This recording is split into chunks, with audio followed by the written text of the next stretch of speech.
Thank you, Chef. Thank you. That was awesome. And thank you. That was a lot of fun. Yeah, I was hoping to get the only segue that I missed out in there was I was talking about the song that changed my life, but we didn't get into music that in that level. But okay, what is it? You're in Minneapolis. You're in Minneapolis now, right? Absolutely. Yeah, so like Minneapolis is one of my favorite hip hop scenes. You know, Slug and Ant and Brother Ali and Prof and So Brother Ali, Uncle Sam, Goddamn is the song that changed my life as a white man. Welcome to the United Snakes, land of the thief, home of the slave. Bloodshed, genocide, rape, and fraud, written to the pages of the law, good Lord. So talk to me about the Brother Ali song. Talk to me about. Yeah, man. Have you got into him much? Oh yeah. Oh, for sure. Yeah. Dude, no, Uncle Sam, Goddamn. I mean, like when that whole track is just, and I play it for everybody. Yeah. Like it's just one of those. You want to know where my head's at? That's where my head's at. Yeah. You know, it's like, I was raised not good. You know, I was raised by loving, good people. My grandmother was a very sweet, loving person, but she was racist as shit. I mean, think about it. She was born in, the 19-teens or 1920 or whatever, Jim Crow South. Like, I offer no excuse to being molded into your environment, but I mean, even Bruce Lee said, it's like you're like water, man. You get poured into the glass. It's right, exactly. You're there, It's like, but I mean, me going into the military at age 17 and being thrust into these, multiracial units and peer groups and things like that, it changed everything, and it's just a big part of the new project that I'm working on now is called The Sins of Our Grandmothers. And it's really kind of deep diving into that, having, it's not about mom because we didn't listen to mom, like we didn't listen to dad, like, but grandma, we listened to grandma, like that was, and I know she wasn't trying to do it out of spite. And like in Seeds, I haven't kind of touched on that innocent racism, and I know from a black man's point of view, that may be just like an idiotic statement, but from a white Southern dude's point of view, it's like, man, this shit we were born into it, but we're trying to change that. Y'all know it takes a special track to do this. I'm on my P's and Q's, dripping sauce. It's just the fluid, it's the chef. I'm here to remind y'all I'm sick with it. My name is stuff that's hot. It's ubiquitous, meaning it's one and the same, simple and plain. I'm all about my paper, the bacon, cheddar, and pain. I got these lanes running for the border. The talented Mr. Porter, keep it flowing like it's water. But here we go, there we go, creeping to a low speed. Is it him and his friend sitting in the nosebleeds? Play it cool, he ain't special just cause he's on TV. Everybody's hands up, acting like they know we.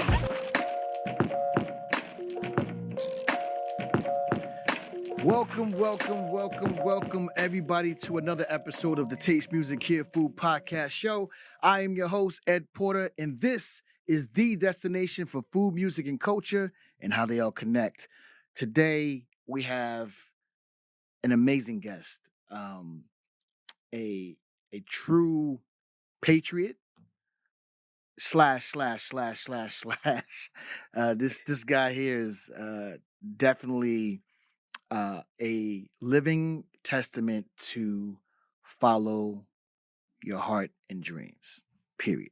So I'm going to attempt to pay this gentleman the flowers he so greatly deserves with this intro. So here we go. Today's guest has lived 9 lives before most people even think of a second act.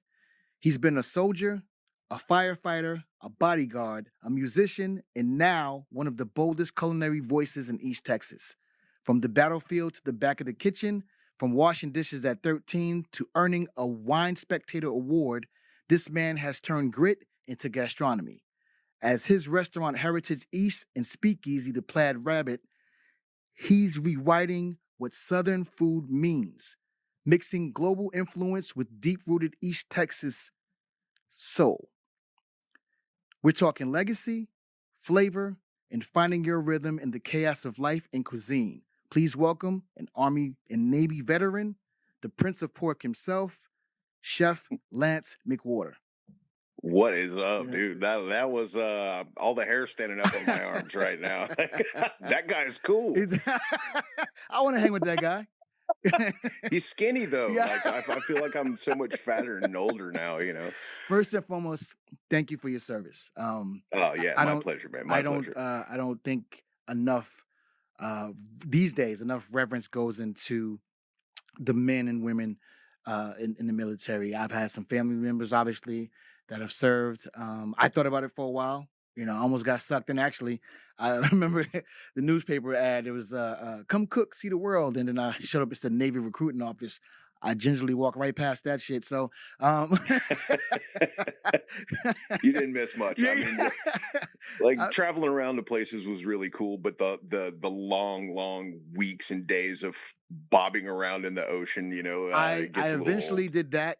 I worked on cruise ships, so I got my Ah, I did it. You know, I'm guessing the benefits in the Navy were way better, so it is what it is. Um, yeah. First, thank you for being here too. This is something that we talked about a little while ago, and I'm glad we finally Hmm. got to make it happen. So let's jump right in, man. So again, like I said in the intro, you've lived about 5 different lives. Um, you know, and then you came back to actually making food your calling card.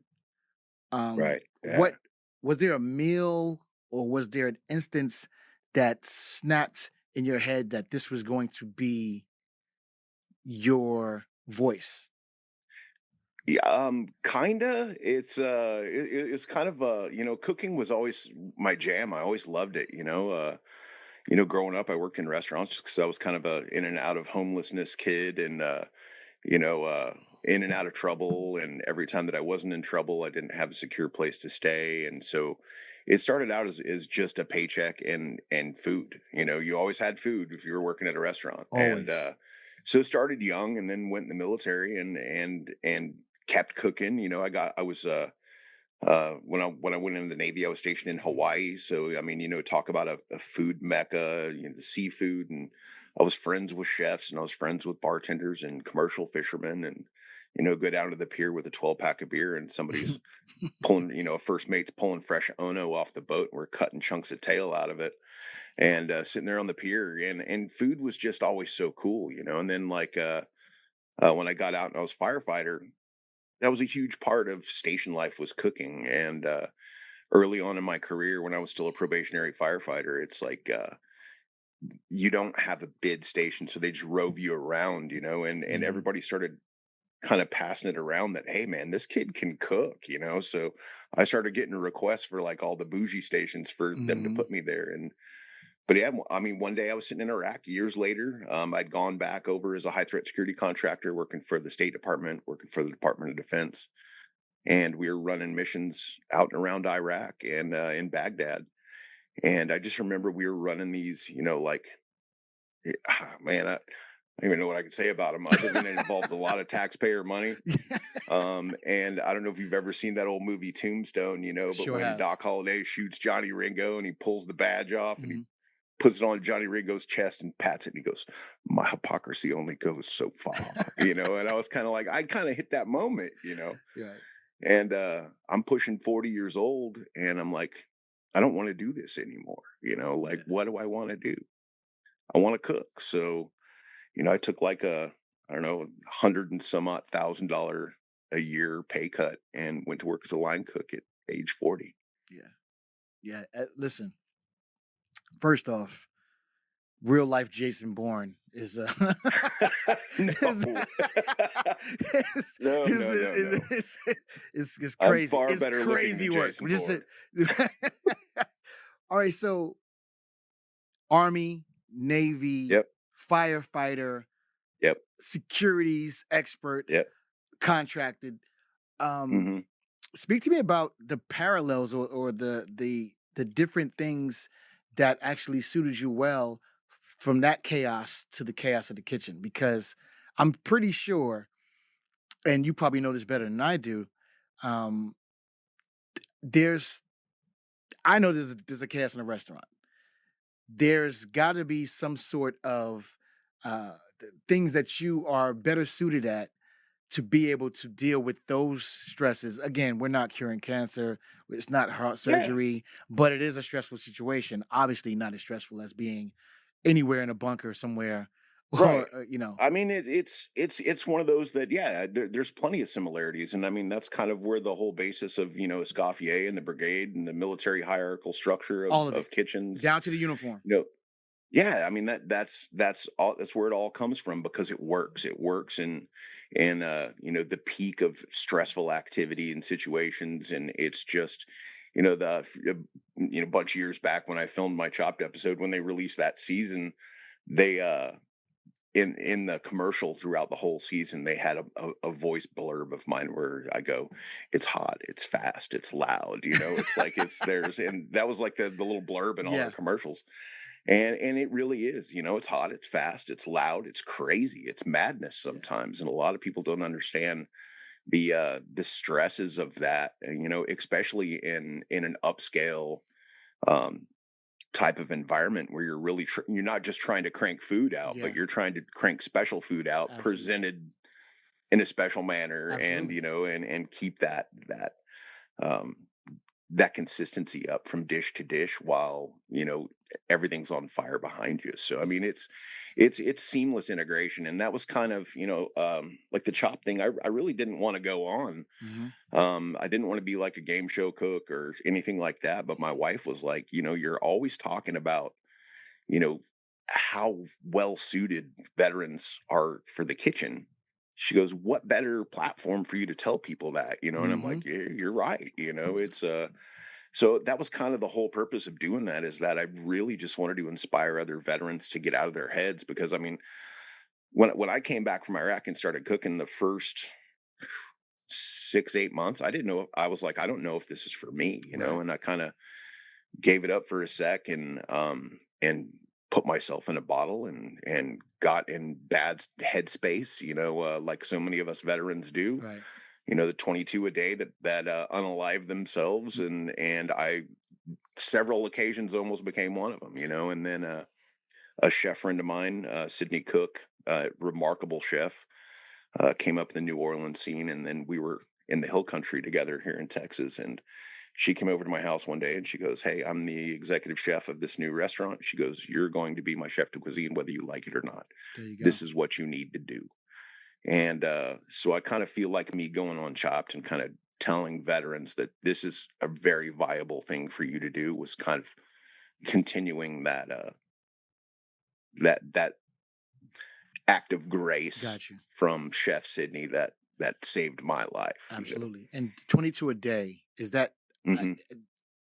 that's insane to really think Yeah. of, to really wrap your head around that. It's insane. And that's, again, lack of acknowledgement, as Hmm. a society.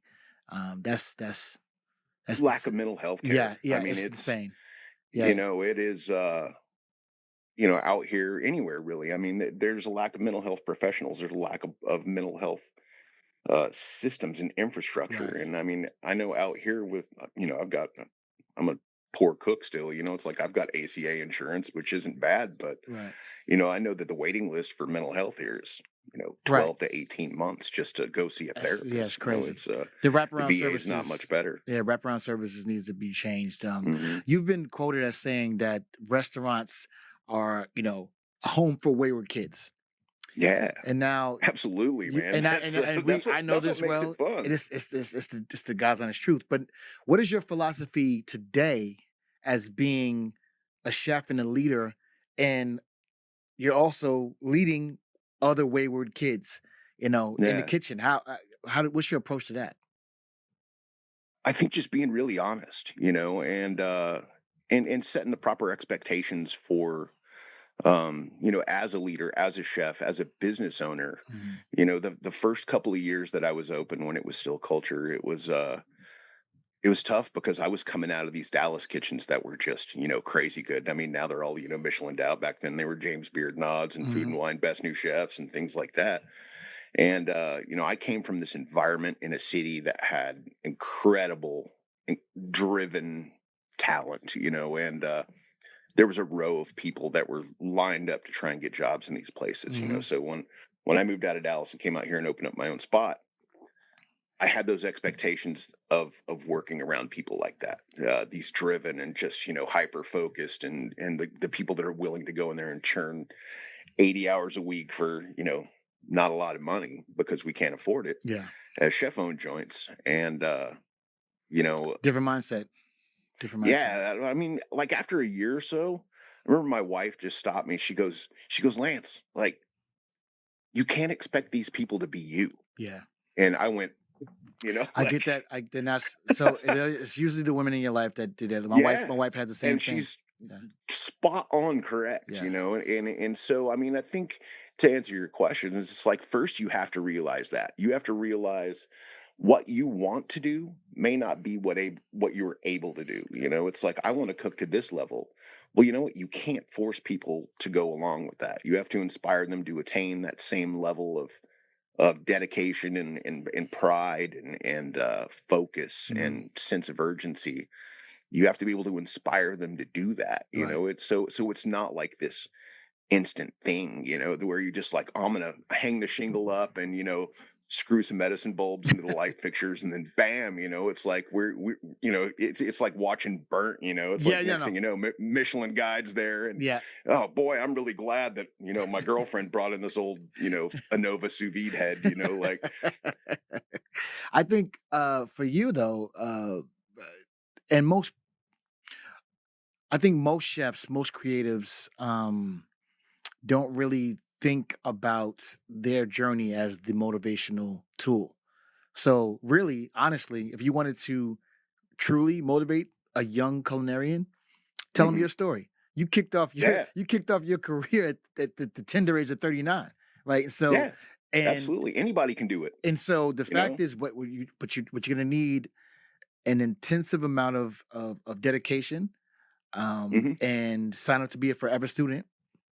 And absolutely put your head down and you got to grind. Like there's no, it's like, say what you want about steroids and all that other shit, right? But here's the other part of that.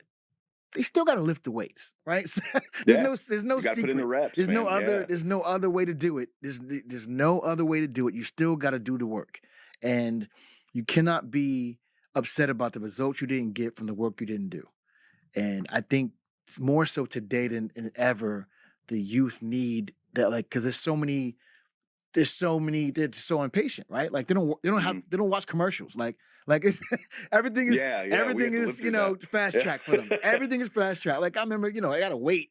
You gotta wait for for the show to come back on. But now you can skip pretty much everything except life. You cannot skip. There's no shortcuts. There's no shortcuts. And literally the only thing I would add to that is a huge dose of humility. Absolutely. Just being able to strip the ego from the self and from the food and from the walls and the glassware and whatever, it's really important that you go into whatever situation you're doing with a lot of humility and a lot of, I'm not the best cook in the world. I'm not the best chef. I'm not the best leader. I'm not the best friend, the best whatever, because that's where you set up your path to learning and really being able to function as a leader is understanding your own weaknesses, how you overcome them from a day-to-day standpoint and how you still manage to wade through it all and get done the things that need to get done, because it ends with you. It's like when you own that place, it is yours. There is no, throwing your hands up in the air and going, I don't know what to do. Oh man. yeah, absolutely. Fish stinks from the head. and that's just what it is. All right, right about now, we're gonna play a little game called One's Gotta Go. All right, let's do it. Okay, so in this, I'm gonna give you 3 options of a question. You gotta just pick one to eliminate. Very simple. Very simple. All right, so easy.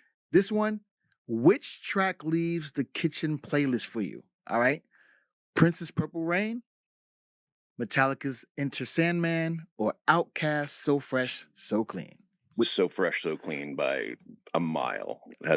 I'm a hip hop head, man. That's my music. Oh, no. Which one gotta go? Oh, which one got to Oh go? yeah. See, then you thought it was that easy. Sandman. Yeah, Okay. Sandman. Okay. All right. Yeah, Cool. yeah. Sandman's got to go. Sa- Prince is the goat Yeah, of all music, understood. of all Understood. time. So yeah, no. So I gotta also preface this that you're also a musician too. So Yeah, yeah. So that's guitar player. yeah. I know I didn't Yeah. list that in the the the epitaph of stuff that you did, but you're also a musician. All right. Yeah. What sound could you live without? The sizzle of cast iron, the pop of vinyl, or the hum of a service at full throttle? They're all sweet sounds to me. I think I would have to get rid of hum of service, like because that's kind of the only one to me that's droning. The sizzle of cast iron is like the hum of service kind of drags time out. Yeah. You know, the sizzle of cast iron is kind of like, all right, let's go. You know, and now it's starting. Some fire's going to spit up, and the pop of vinyl is something great to come. You know, I mean, that's like when that, you know, that Audio Technica needle hits the record. It's just like you get that. Absolutely. Oh, there's no Like, no sweeter sound. Yeah. And then what a lot of people don't understand that's not in the industry. A lot of the cooking that we do is by sound, feel, and touch. So like we know certain things are getting close to a certain point based on how, you know, audibly they sound. All right. Okay. Which East Texas flavor could you live without? No love lost. Pittsburgh peaches, noonday sweet onions, or homegrown okra from Tyler? Oh man. Yeah, I know. I would give it, like, if I give up noonday onions, I can get regular ass onions, right? Yeah, but they don't taste the same. Yeah, I know. But if I had to give up one of those, it would be noonday onions. Okay. Although noonday onions are dope, man. Like they're really amazing. Really good. They're fucking amazing. Yeah. And those peaches are Peaches, non-negotiable. though, like, non-negotiable. Yeah. I've got all my peaches come from a farm in Winona. Oh, cool. And so it's just north of here, not quite as far as Pittsburgh, but their peaches are killer too, just absolutely amazing. And the guy grows like what do you call it? Like the THCA. Oh yeah. You know, so he's got a whole other farm that's not peaches, and gotcha. it's pretty cool to go explore in those greenhouses. Understood. Okay. All right. That has been one's got to go. All right. So you said you've gone through because you're a music guy, right? Mm-hmm. And you said everything in your restaurant is pretty much set to a soundtrack. Like your whole approach to your whole ecosystem is pretty much set to music of some sort. At least internally, right? What would you say the kitchen soundtrack would be for your state of flow from where you are now to where you are when you started? Because you went to a restaurant, you did a whole revamp of your restaurant. I did a complete concept shift after year 5. Exactly. Like I was just like, and you were it's time. And you were a thriving restaurant that did that. Yeah, so it wasn't it was great. And so there was nothing wrong with it. Yeah. It was not broke. Had to fix it. You know, so what would you say from then to now would be that narrating soundtrack for your restaurant concept? Well, it's open kitchen, you know. So I mean, it's whatever they're listening to in the dining room is what we listen to in the kitchen. So I mean, it's even it's better. Usually a little louder. Okay, so yeah, it's usually a little louder. So I mean, it's a true soundtrack. Like I play what I want to listen to, and you know, all my employees will tell you that the quickest way to get fired is to put country on my radio. Like that's it. That's a deal breaker. Like you're like Padma walks in from the dish pit and it's like, please take your knives and go. You know Okay, but, so what is a typical Thursday night sound like? Now, you know, like during the culture years, it was like I was a little more kind of abrasive and a little more, I don't know, maybe egocentric or something like that when it came to the environment. So I would play a lot of, you know, like 90s hip hop. Like that's my stuff, you know, and so I would try and kind of keep it as clean as possible. But I mean, sometimes you know, it was still playing 90s, you know, like more East Coast than West. And but now since I made the switch, it's like I kind of upscaled it a little bit. So it's you know, a little more classy and you know, I'm a little older and a little wiser. And so now it's kind of like I kind of do a lot more trip hop now, you know, like you kind of go back into the 90s trip hop and get into oh man, like Portishead, and like Okay. just kind of vibey, I get. just kind of. I think that's awesome. And we talked before about, and we're gonna get into a little more about why the switch and the change, Hmm. and all those things come about. But when you're building flavor, would you say that currently at Heritage, you're composing your food and the all around vibe of the experience more so like is it more jazz, is it more improvisational, is it more feeling driven, more about the rhythm? What is the pulse of why?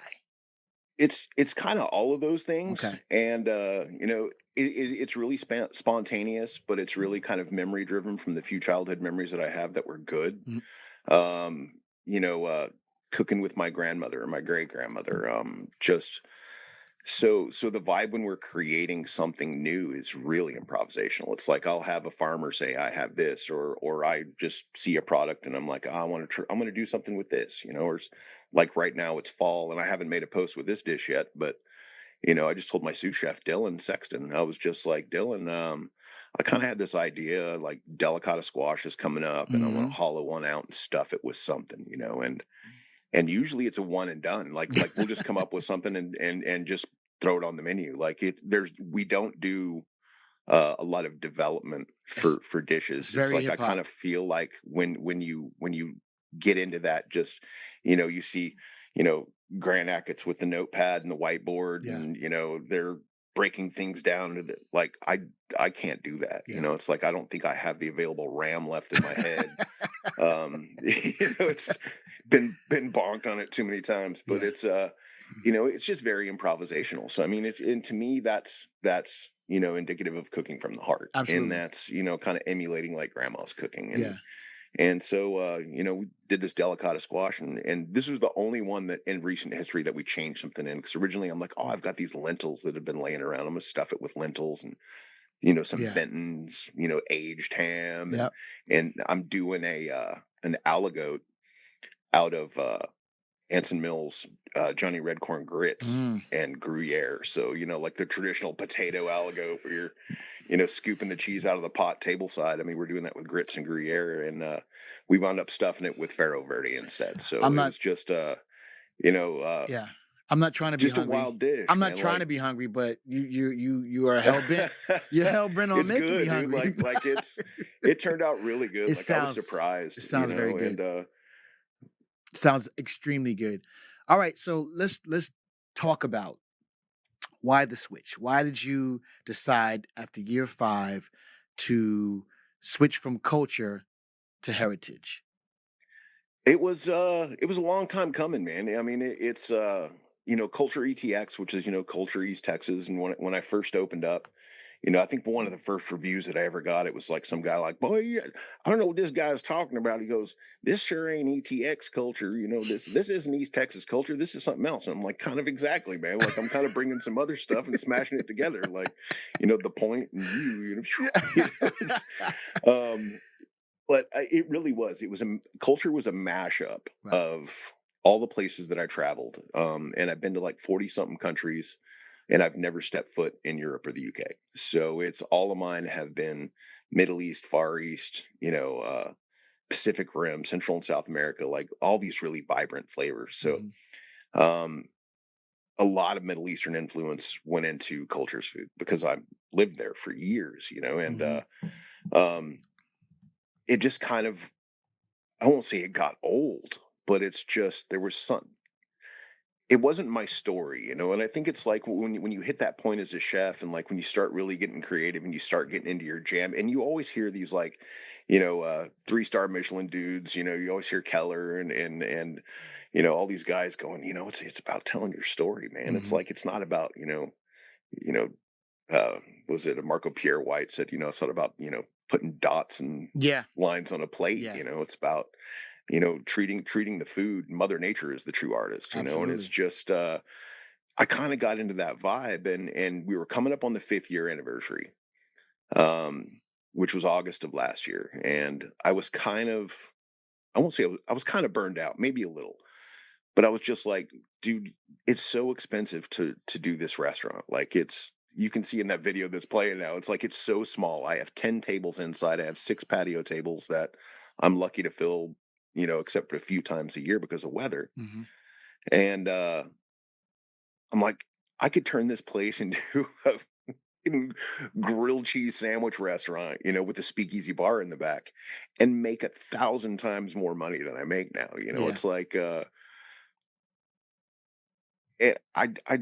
I kind of thought about going that route, and just kind of that's not really selling out, but I mean it's just kind of a smart business decision, I guess, and but me being me, I can't have that. Yeah. So there was a lot of buzz last year. I mean, there was people that were reaching out that kind of built me back up, and I just went, all right, cool. I'm like, I announced we're going to completely change the whole thing, and we did the decor, the paint, the ceiling, we went from QRs to regular menus, and just went this East Texas centric food. And to me, that was my family story. Right. The family that I had, the summers that I remember as a kid were in Athens, which is right next door to Tyler. And this was just always home. This was always the taste of home. It's my earliest memories of cooking were in my great grandmother's farmhouse here in Athens. And I think it's just my story found me, Right. eventually, Yeah. and I found myself really wanting to explore local ingredients and explore those dishes that were so simple, Right. and trying to elevate those. Got you. So in doing that, and again, I was fortunate enough to read your essay, Seeds. While you were on this journey to really dig deep into, the foods that you find the most comforting and near and dear to your heart.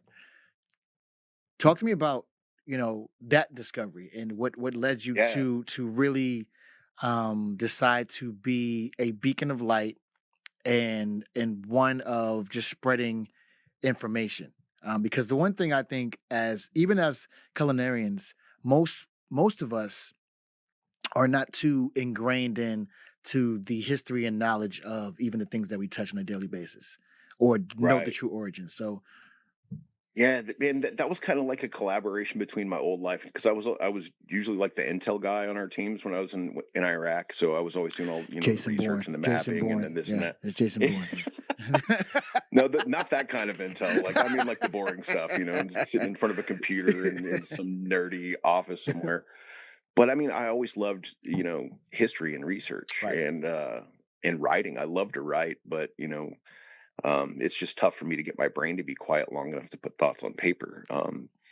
So yeah, the essay that you mentioned is called Seeds, and it's like a chef's journey to discover the roots of East Texas cuisine. And um, there's a lot that went on there. It's we had just done Heritage. We've been going for a few months, and it was really going well. And out in Atlanta, Georgia, they had it was like a writers' conference, kind of media mission, where they had invited the Texas Visitors Board to select 5 cities from the state, and then they selected a chef from each one of those cities to go out and represent their region. And they tried to get really distinct regions, and East Texas is definitely that. It is so completely opposite to the rest of Texas's food. But there was like God, Lance was out there from Fredericksburg, like barbecue. Chef Nicola Black from San Antonio, who's absolutely amazing. It was a good time, and but I was on my way out there, and I knew it was going to be like a 5-station kind of round table where you'd have a group of 4 or 5 food writers or travel writers that would go from station to station. So I knew I had to give a pitch like 5 different times. And I was like, man, I made like smoked, it's like smoked and then beer braised lamb shoulder with red beans and rice. Like it's this really kind of epic sleeper dish that's on the menu. Mm-hmm. And I was going to make that, but I didn't want to go out there and just be like, all right, here's a bowl of red beans and rice because that's what we eat here. So it was like, um, so we just drove out, me and the Visit Tyler lady at the time, her name was Diane Bays. And we just drove out because we're just like, man, it's only, 9 hours, 10 hours. And by the time you mess with the restaurant and food and or with food and the airport and, trying to fly and get in and out and then repeat, I'm like, it's easier just to drive, Right. and so we're driving out there and this thought hits me of, all right, what can I do? And I'm like, I'm going to make just like a little slideshow on my iPad and I'll have it, just cycling through pictures as I'm talking about food in East Texas. And so I started cycling through stuff and I started looking at, well, how do I describe East Texas cuisine? Because a lot of my Dallas chef friends from when I come up with, they're like, what is it? And Mm-hmm. I said, it's kind of like soul food meets Cajun, but not, and the closest comparison that I could find was Low Country in South Carolina. The Gullah and Sticks. and I was kind of like, why? Like that doesn't make sense. It's a little bit different. They're a little heavier on the coastal seafood. We're a little heavier on beef. We do rice. Grits are a lot more prevalent than rice. But it's so similar, and I was like, why? And then I started reading into kind of the two foods, and then I'm like, what connected the two places? Mm-hmm.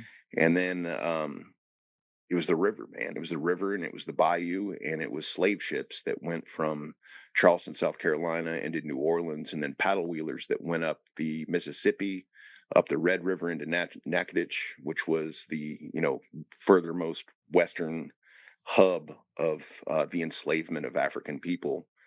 And then there was a very far inland western port in the port town of Jefferson, which is not far from here, and in Shreveport. And so I was like, there it is. This is the food of enslaved African people, and that's where it came from. And I really started digging into that, and I started looking for stories and looking for more connections and the connections of the food, So I went back and I watched a couple old episodes that I had remembered. The Mind of a Chef, Anthony Bourdain's produced show that he did for PBS years ago. Incredibly good series, but there was, I think it was season 2 with Sean Brock, and he's out with Glenn Roberts at Anson Mills and John Kuykendall, who's like the seed expert and seed historian. And they're talking about the origin of all these foods that we eat. For them it was the Low Country, but for us it was the same thing: the okra, the peas, the collards, the greens, the yams, the every single thing. And then so I started reading how did the food travel, and that's where the seeds name came from. Is it was all about the seed. I wanted to find the seeds. Right. And I discovered these stories of people that are being stripped from their homes. And this shit chokes me up, but they would braid the seeds into their hair. Yeah.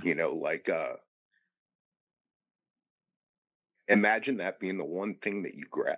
Yeah, is that seed. They're coming to get you. What am I going to get?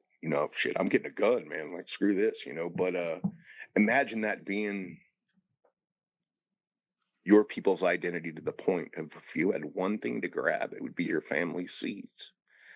And they made it all the way here, Yeah.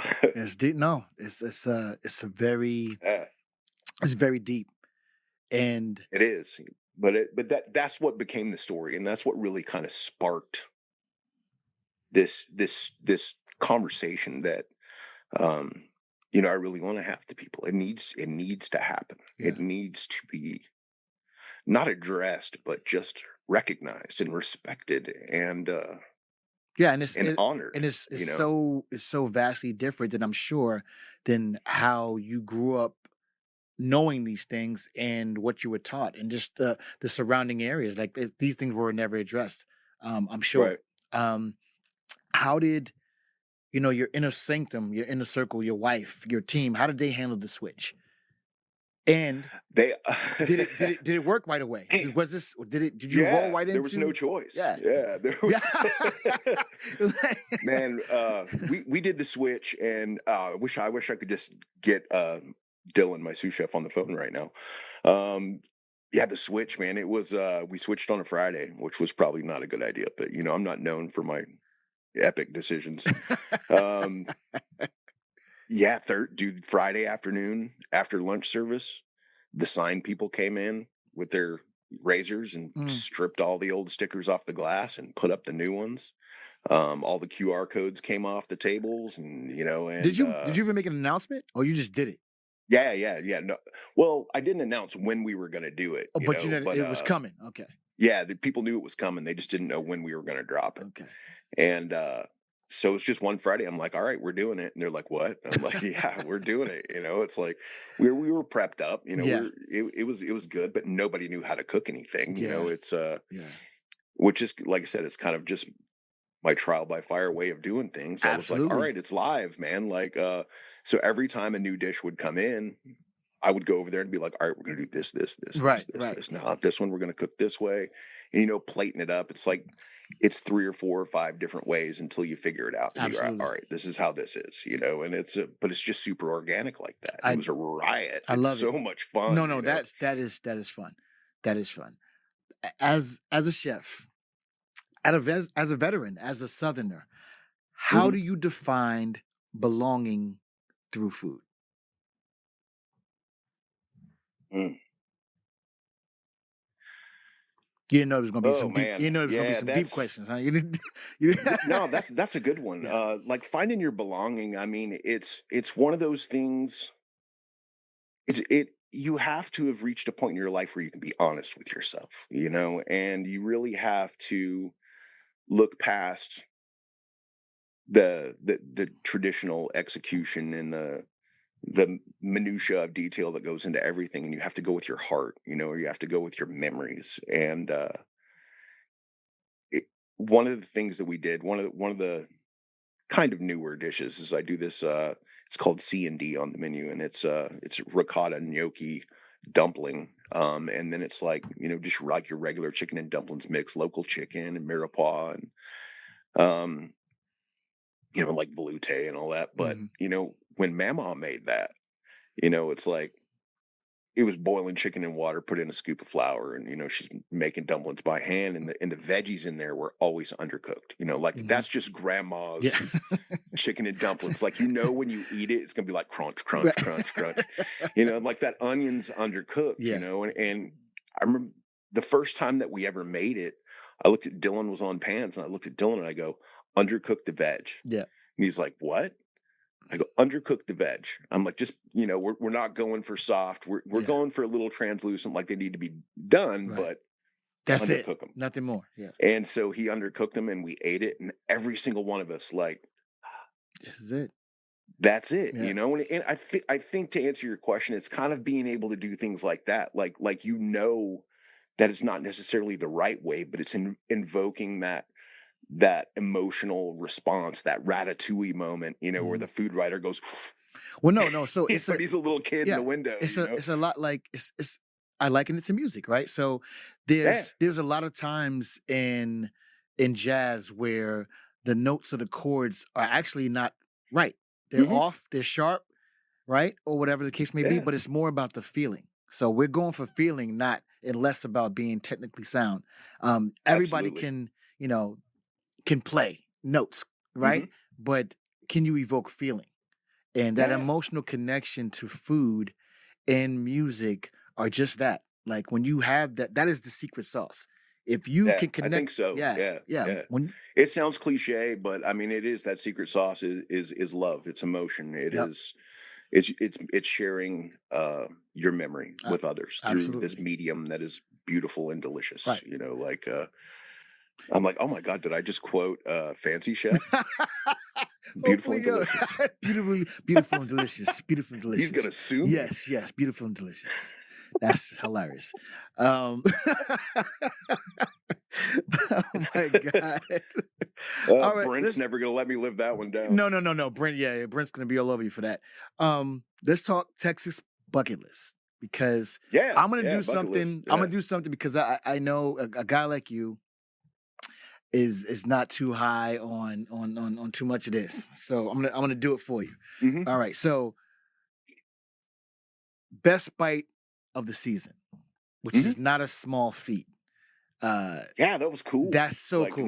That's so cool. Yeah, it was fun, man. Like that was it was a shock, you know. I never thought. I mean, I never thought that we'd take the whole thing. You know, it's what like this. What was the secret of that dish? Was it love? Was it smoke? Yeah, Or pure it's a pork stubbornness? chop, Was it something bro. It's that a pork chop.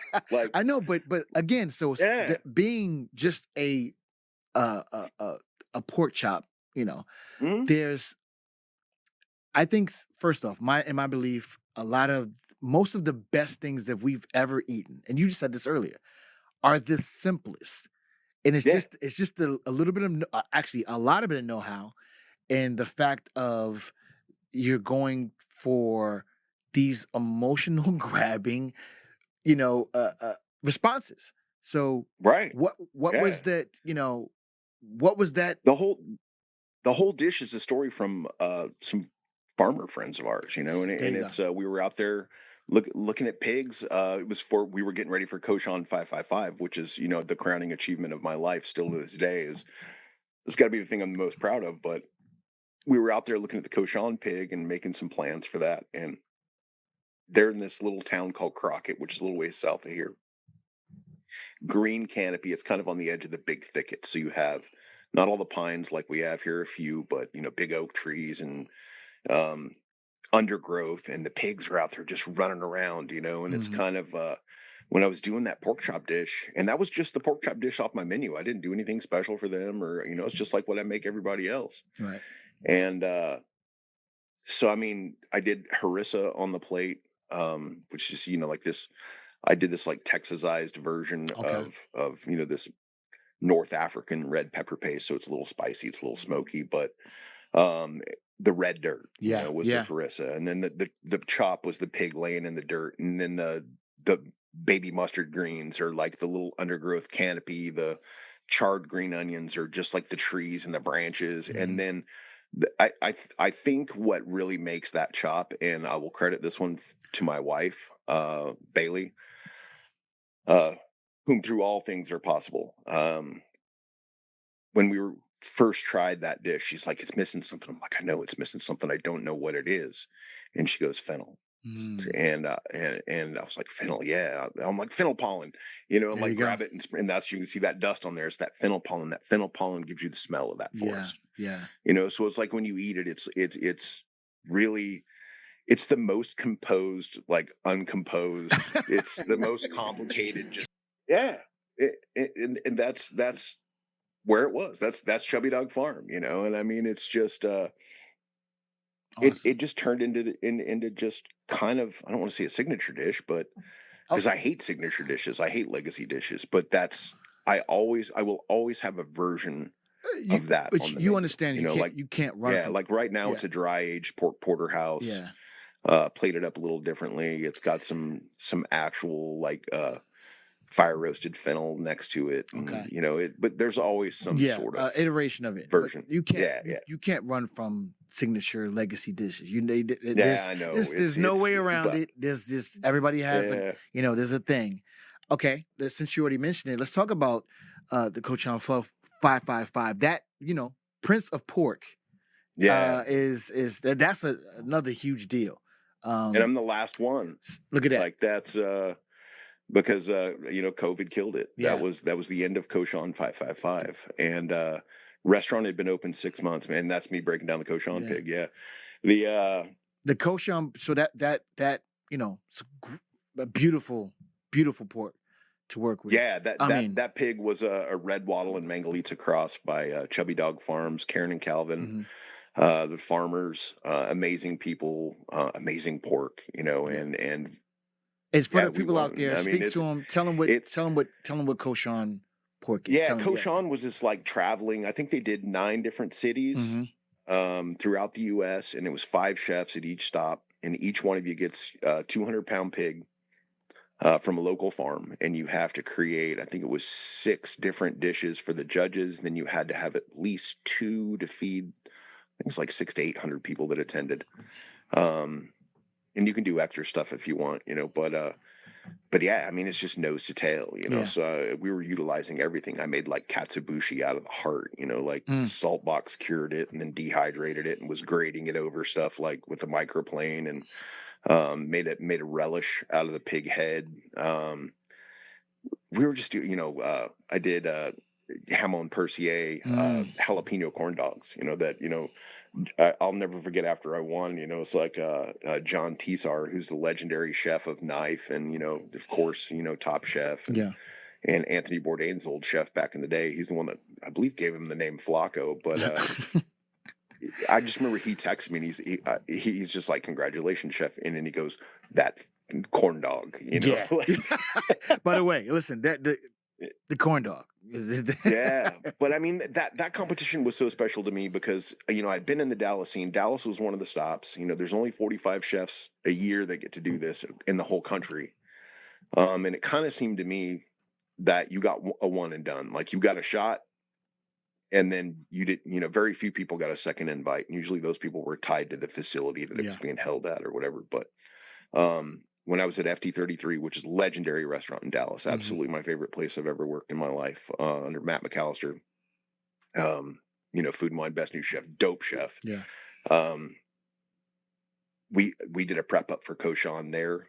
And then the next year I had moved on to Machalayo, which is Chef David Uger, who's the chef of Lucia. Another kick-ass and restaurant. He won it that year. And so I came in after Koshan had already ended and was helping him prep up for Grand Koshan, which is in Chicago, where it's, the top 9 or, the 9 prince or princesses of pork go to compete for, the title. And so I mean, it's just Koshan was just always this just legendary event, and those who knew about it just knew the gravity behind it and the awareness that it raised for small farms and nose to tail cooking and zero waste and just really doing amazing things with beautiful animals and beautiful people. So that was just like I said, I won that. That was I think February of 22, or no, it was 20. February of 20, because the restaurant was about 6 months old. I already worked myself into the hospital, and I just got out of a 4-day kick because I put myself into atrial fibrillation because, I was telling you earlier that it took me a while to realize that all these people weren't like me. Yeah. So it's just, but my blood pressure was always up and I was just always like, just stressed out. Yeah, let's sprinkle a little pork fat on top of that now. Yeah, a little fennel palm. Like it's but no, I had to go to the hospital. They put the patches on me. They shock you. Like I always tell everybody, I'm like, they hit Control Alt Delete. And they hit Control Alt Delete, reset my heart. 2 days later, I think we had to move. We were moving houses, and then the weekend after that was Koshan. And then the week after that was the day that my Chopped episode aired. So it was like a crazy. Oh wow, you had that's couple of weeks, man. It was wild. And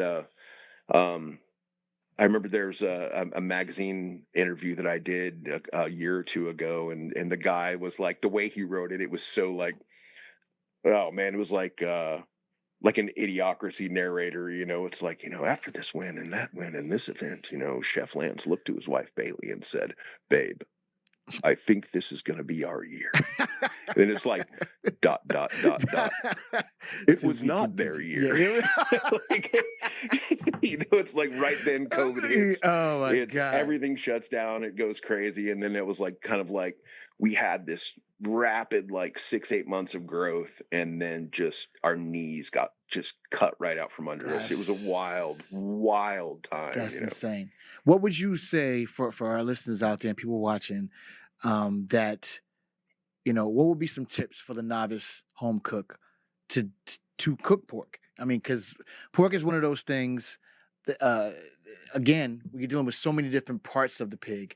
They all cook differently. They all have different applications. Oh, yeah. They all take on flavor profiles differently. What would be the one thing you can give a tip to our listeners about cooking pork?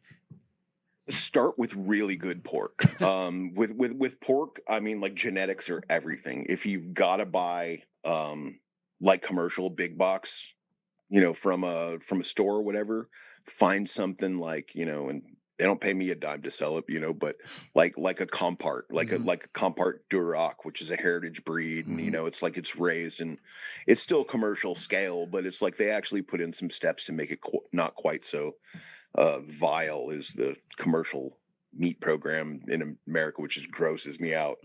But start with really good pork and look at it. It should have that color that looks good to eat. It should be pale, and it shouldn't be the other white meat. It should be the other red meat. It's should have some fat into it. And then outside of that, it's just keep it really simple, man. I mean, it's like when I cook proteins, and that's what everybody always says. What do you put on this pork chop? Salt and pepper. That's it. I literally just put salt and pepper on it. That's all. And then it's pan seared, and just keep it really simple. Don't overcook it. It's a big don't point. Look at the, the USDA. I think they say medium is like 155, they say mid rare is like 128 or something. I'm just like, whoa. It's kind of like the food pyramid. It's like, man, I feel like you guys are screwing with us again. Absolutely. But yeah, don't overcook it. Use really good pork. Yeah. Good. Great point. All right. You spoke about your wife, Bailey. Let's first off, who is a force on her own. Yeah. she's a culinary badass on her own. What is it like, running a business, with your partner and having someone, and you already said that she dialed in the key ingredient for that pork chop, but how is that, having, a bona fide teammate to do these things with? Like I said, Bailey's incredible. You said she's forced to be reckoned with on her own. She's one of the very few widely recognized, female pitmasters in Texas barbecue. She helmed a couple different barbecue joints, worked on some Texas Monthly Top 50 joints. Now she just does pop-ups from time to time, and that's just kind of her vibe. She's a dog mom and does barbecue pop-ups from time to time. But working together, and this is one of those things that it's like, it's really tough to do, and it's something that I really wanted to do, was to, be able to work together. And we did for a long time. And then it's kind of like, at some point you kind of hit that point where it goes one way or the other. And you have to be really honest with yourself about, well, can we work together? And in our case, it's we work together when we're eating, when we're tasting food, when we're talking about food, when we're cooking at home, when we're exploring flavors and we're doing things like that. But when it comes to the line, it's like, it's my show, like it's and that's a really tough one to get past. It's like, as much as I wanted to, it wound up not being an on the line thing, but more of that supportive and that constant sense of guidance and in the ear, and she comes from the scene, so she understands. You gotta have you gotta find out what works for you guys. Like, and so there's but she's incredible, and I mean, like I said, all things are possible through Bailey. Absolutely. That is, I couldn't do a damn thing in this world if it wasn't for her. And we're coming up on our 8th wedding anniversary, which will be Halloween. There you go. Congratulations on that. Yeah, congratulations. It'll be cool. On that. Yeah, that's it's amazing. And it really is. First off, 2 alphas, bad situation. It can. For sure. Bad situation. So you got to understand where to draw the line. The line in the sand is the line is literally the line. So that's nothing wrong with that at all. When people talk about East Texas food and the food scene in 10 years from now, how do you want them to speak or remember heritage? I think just being the first guy to speak up for it, like it's kind of having that voice of where it comes from, and just being the first guy to say, hey, this is a real thing. It's because it's a very distinct cuisine. It's a very distinct type of food and flavors, and it's familiar to a lot, but it's it's different, and I think it will grow, and that's kind of one of the things, opening up in Tyler was, I wanted to bring something out here that was different. I wanted to bring something out here that was kind of big city-ish, but still like home, and now that it's grown into that, I'd like to inspire more people to come out here, and that's... I'm coming. I'm coming. Yeah, come on, You you know, know. But I mean, like chefs to open up, you yeah. know, like Oh no. it's Yeah, I'm coming. yeah, yeah. I mean, it's a killer city, and it's like I'm the only chef-driven place in town. Yeah, I mean, there's a lot of restaurants, you know, but yeah. most of them, owner operator or KMs and things like that. Right. A handful of bona fide chefs, but as far as chef-driven, Yeah, we're it, and these people, they love it, yeah. and the economy here is vibrant. It's rooted in education and medicine and oil and gas and legal. And I mean, there's a lot of money here. There's a lot of people that know how to eat. Right. And I want competition. It's Yeah. like I want to have a place to go eat. Gotcha. Yeah, yeah. Hey, exactly. That too, Yeah, or just collab and do stuff together. yeah.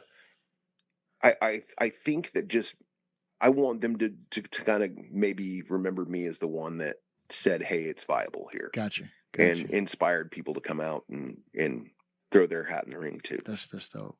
You've mentored veterans, young cooks, all the alike. What is the one thing that you hope they take from your journey and then your journey together? I hope that they don't follow my journey. It's been very hard. It's been very difficult. It's been I'm very open about my mistakes. I'm very open about my shortcomings. I'm very open about, my mental health issues. Mm-hmm.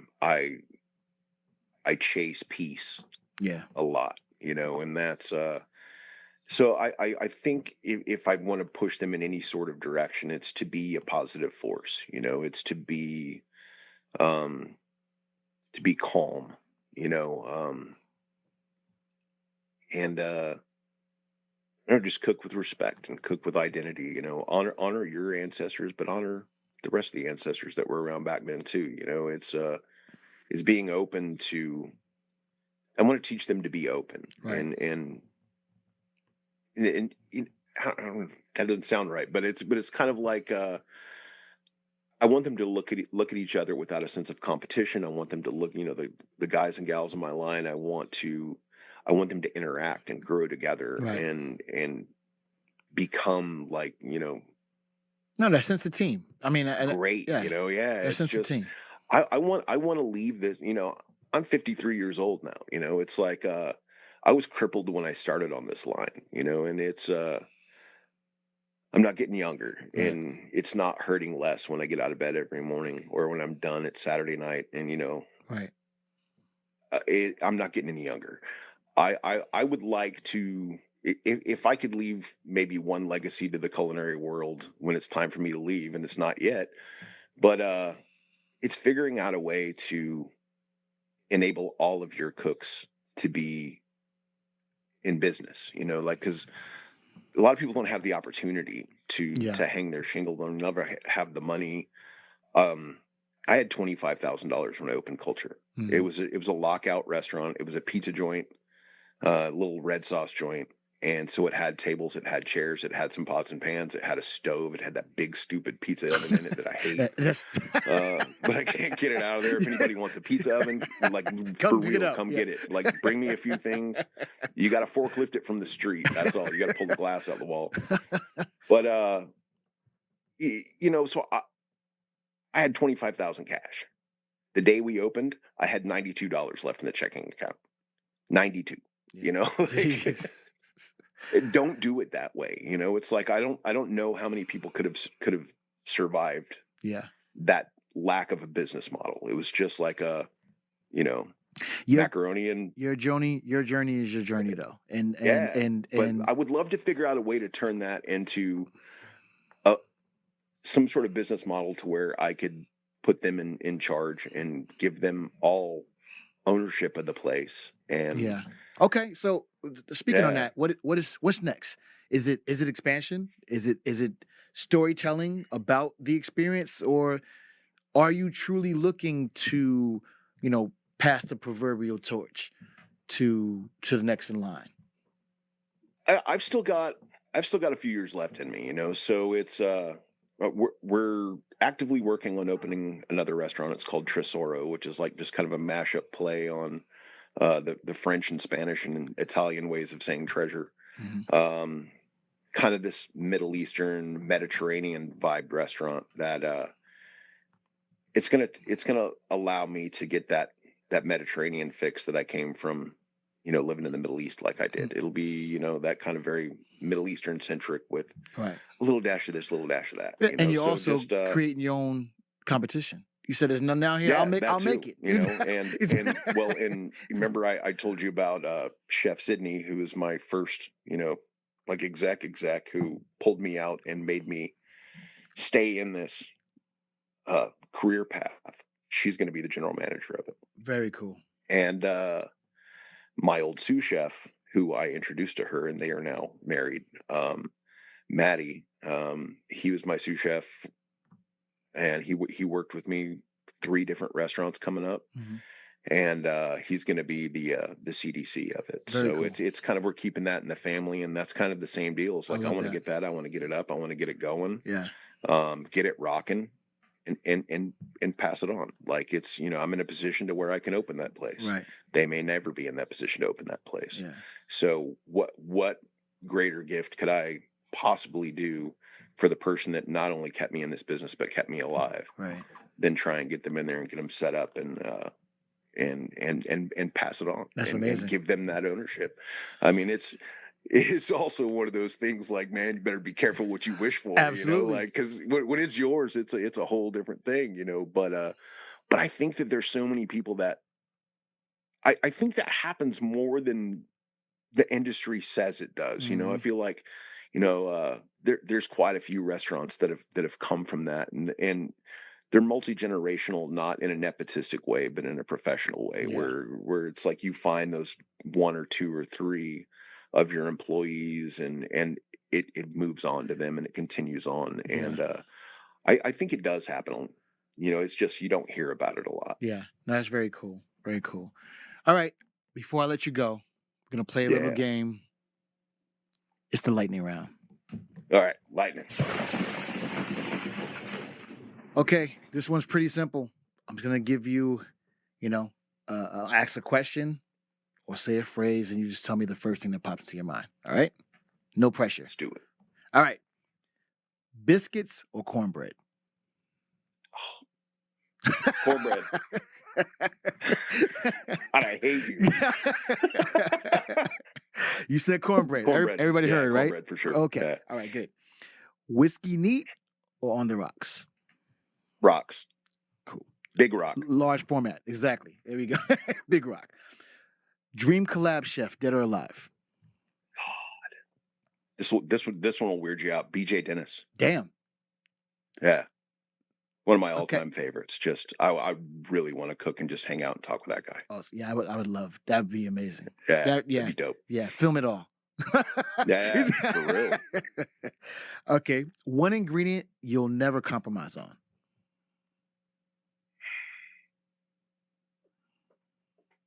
God, I'm trying to think of let's go with butter. Okay. Oh, cheap butter sucks. That's a great butter goes in everything. Yeah, cheap butter does suck. Yeah. All butter is not created equal. That's a fact. Yeah. Spend money on your butter, people. Absolutely. Absolutely. Biggest pet peeve in the kitchen. I forgot. Oh.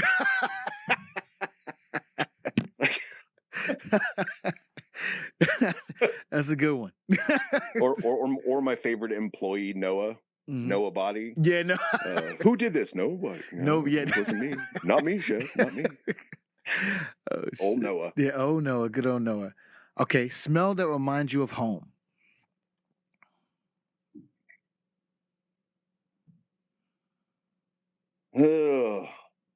Tomato plants. Okay. That was my great uncle was really famous for growing his tomatoes, and the okra was there, but they didn't smell like the tomato plants did. Like as a kid, I can remember the just that pungent smell of tomato plants and the flowers and the just very cool. It was just a cool smell. Very cool. Very cool.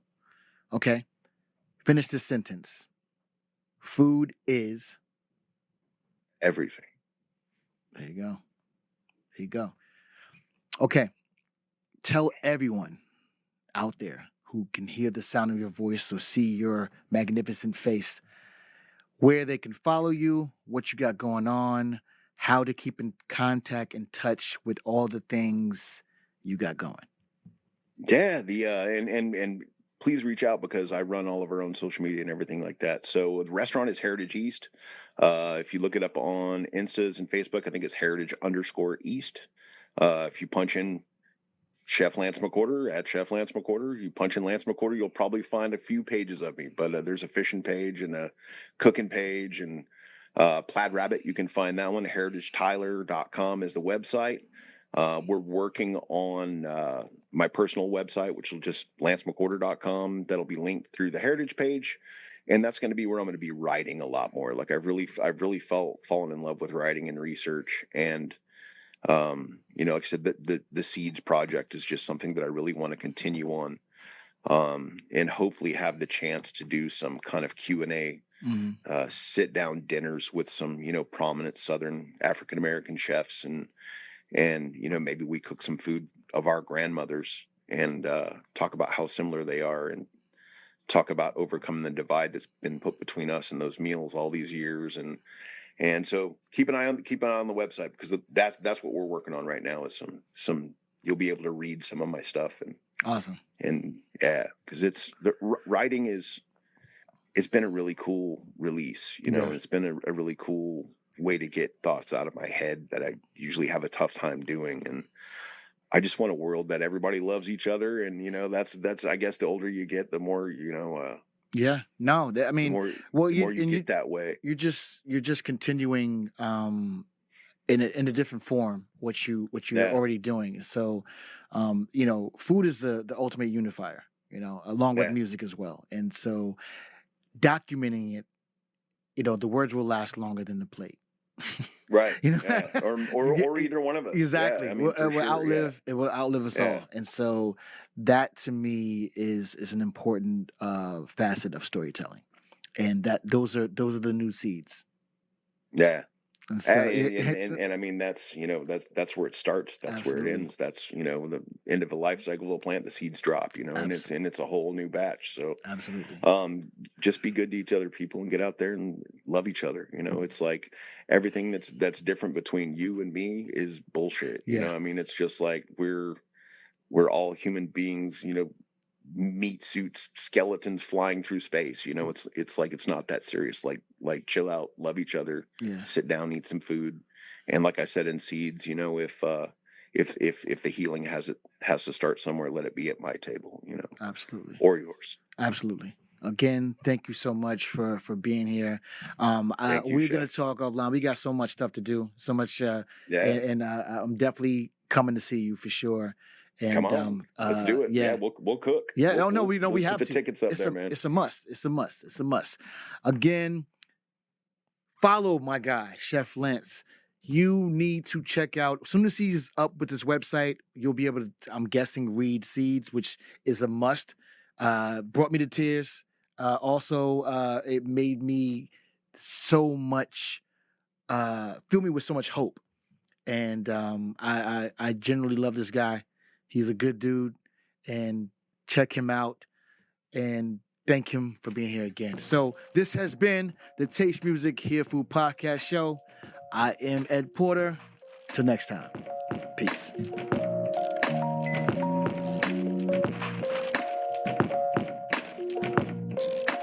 MBC.